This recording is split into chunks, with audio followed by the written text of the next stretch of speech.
¿Qué pasaría si pudiera perseguir la luz y finalmente consiguiera adelantarla?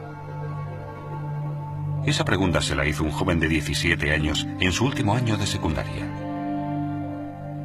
Años después, desarrollaría ese pensamiento y no solo revolucionaría nuestro concepto del espacio y el tiempo, sino que cambiaría de forma decisiva el de todo nuestro universo. Albert Einstein. E igual a mc al cuadrado. Albert Einstein nació el 14 de marzo de 1879 en Ulm, Alemania. Un año después, su familia se trasladó a Múnich, donde su padre estableció un pequeño taller electrotécnico. En 1894, cuando toda su familia se marchó a Italia, él se quedó solo en Múnich para terminar el bachillerato en el Instituto Luitpold. Pero no tardó en dejar las clases y reunirse con su familia. En 1895, Einstein retomó sus estudios en Suiza.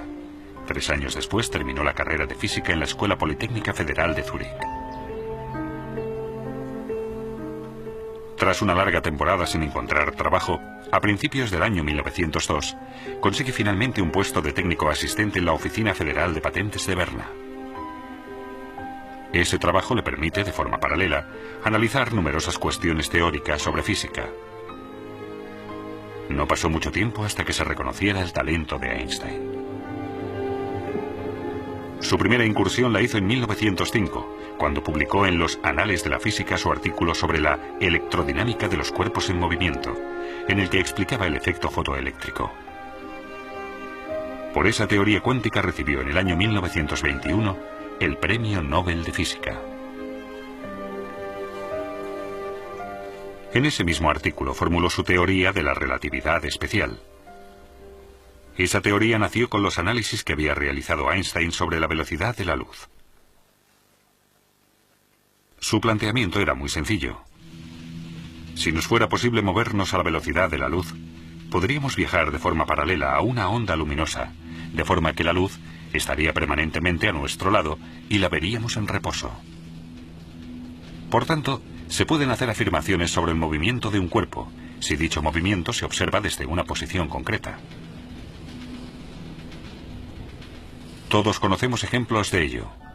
¿Quién se mueve? ¿Nosotros? ¿O el tren en dirección contraria?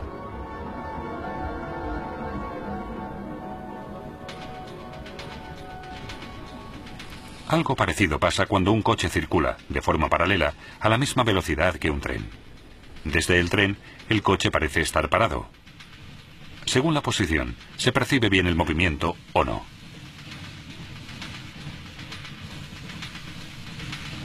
Cuando un pasajero avanza hacia el principio de un tren, desde los ojos de un observador de fuera se suman las velocidades del tren y del pasajero. Si 2 personas van a la misma velocidad y una sube a una cinta transportadora, se suman las velocidades de la persona y la cinta transportadora.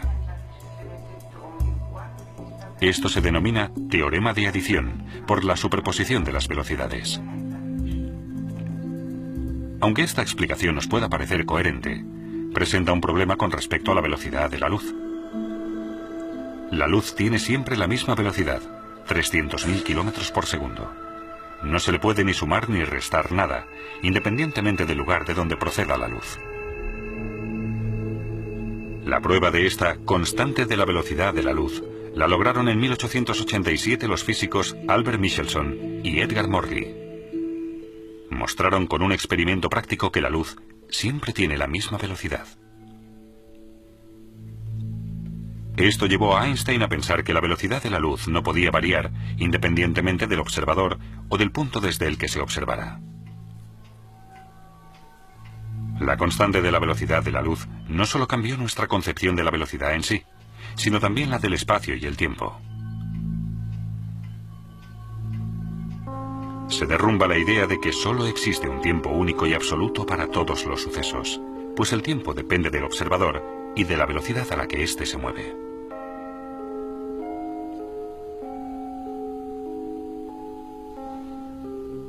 Una explicación de la teoría es la del reloj de luz.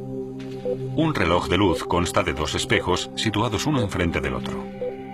Una partícula de luz, denominada fotón, se mueve de un espejo al otro a la velocidad de la luz. Cuando el fotón choca con el espejo, recibe un impulso, gracias al que podemos medir el tiempo.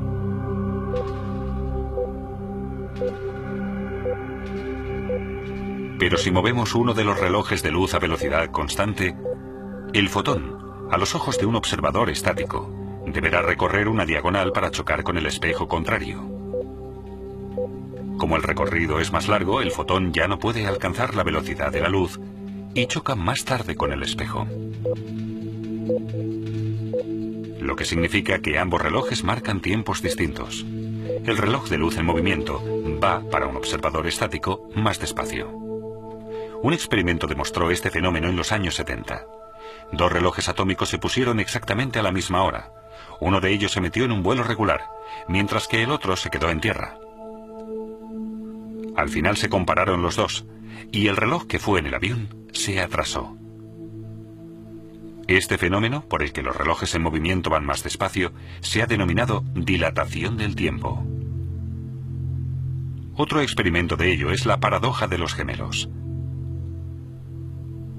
Un astronauta vuela en su nave 10 años en el espacio. Su hermano gemelo se queda en la Tierra.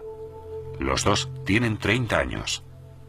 El astronauta vuela 10 años a 260.000 kilómetros por segundo. Después regresa a la Tierra, para lo que tiene que invertir otros 10 años. Cuando regresa tiene 50 años de edad. Sin embargo, al llegar comprueba que su hermano ha envejecido un total de 40 años y en la fecha de su regreso ha cumplido ya 70 años. Pero los viajes a la velocidad de la luz no son una fuente de juventud. Cuando el astronauta regresa a la Tierra, comprueba que ha envejecido a la mitad de velocidad, pero durante su viaje también ha vivido la mitad. Ha comido, bebido, pensado y dormido la mitad.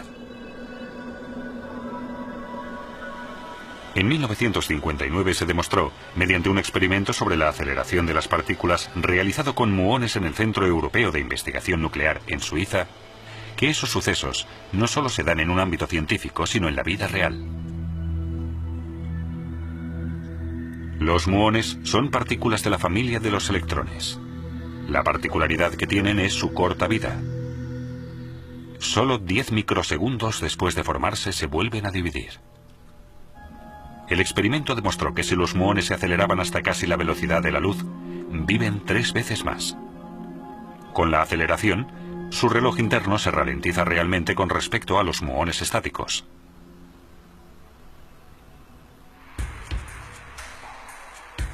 Los cambios en el tiempo influyen también en la longitud de los cuerpos. Las longitudes, en movimiento, son más cortas. ¿Una prueba? Calculamos la longitud de este tren, que circula a una velocidad regular, multiplicando su velocidad por el tiempo que invierte. Pero a causa del movimiento del tren, el tiempo pasa más despacio. El objeto nos parece más corto cuando está en movimiento que cuando está en reposo.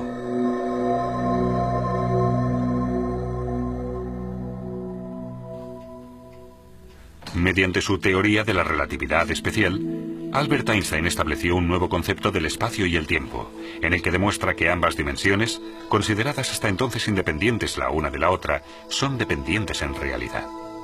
Einstein hizo otras asociaciones de propiedades físicas, como que la masa varía dependiendo de si se mueve o no con respecto al observador. Las masas en movimiento resultan más pesadas y poseen, por tanto, más energía cinética.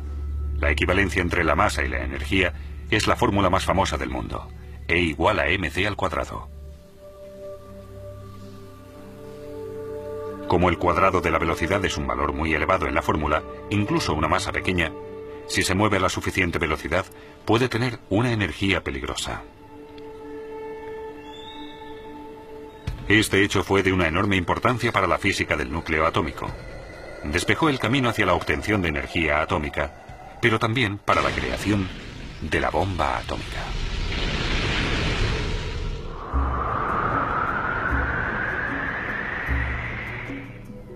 De la teoría de la relatividad especial, también se deriva el hecho de que no se puede superar la velocidad de la luz.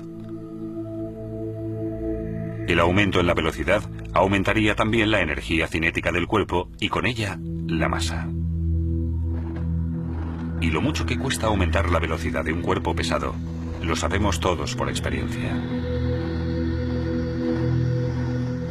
Para acelerar el cuerpo a la velocidad de la luz, haría falta una energía infinita.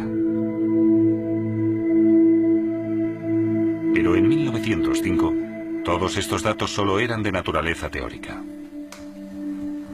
Muchas pruebas que demostraron la teoría de la relatividad especial no llegaron hasta muchos años después.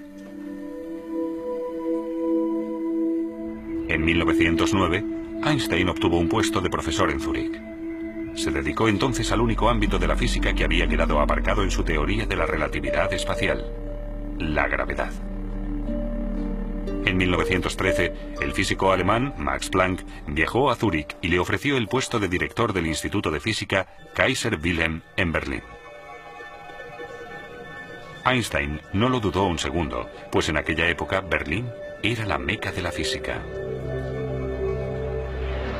En agosto de 1914 estalla la Primera Guerra Mundial que transformará el mundo por completo. Durante la guerra, Einstein siguió trabajando tenazmente con el fin de encontrar una solución definitiva al problema de la gravedad.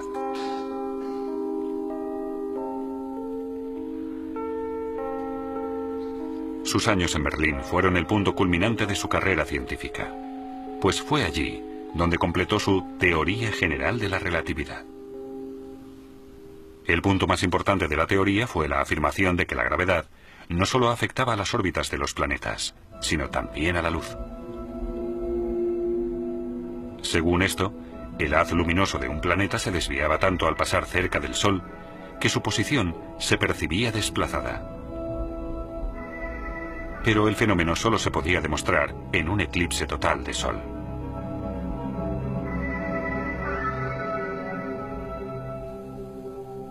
En noviembre de 1915, Einstein calculó que el ángulo de curvatura del haz luminoso de una estrella al pasar cerca del Sol era de 0,3 grados.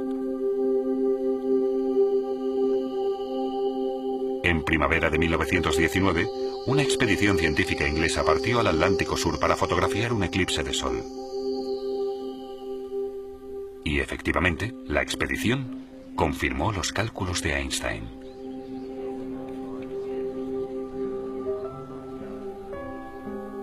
Cuando se publicó su acierto, se hizo mundialmente famoso de la noche al día. Se convirtió en la primera superestrella de la ciencia. Pero Einstein no estaba satisfecho. Después del éxito de su teoría de la relatividad, se propuso la búsqueda de una teoría de campo unificada, una fórmula universal para todos los fenómenos físicos.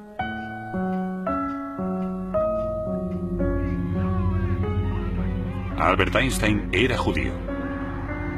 Cuando Hitler subió al poder, emigró a Estados Unidos. En el campus de la Universidad de Princeton, continuó sus investigaciones en busca de la teoría de campo unificada.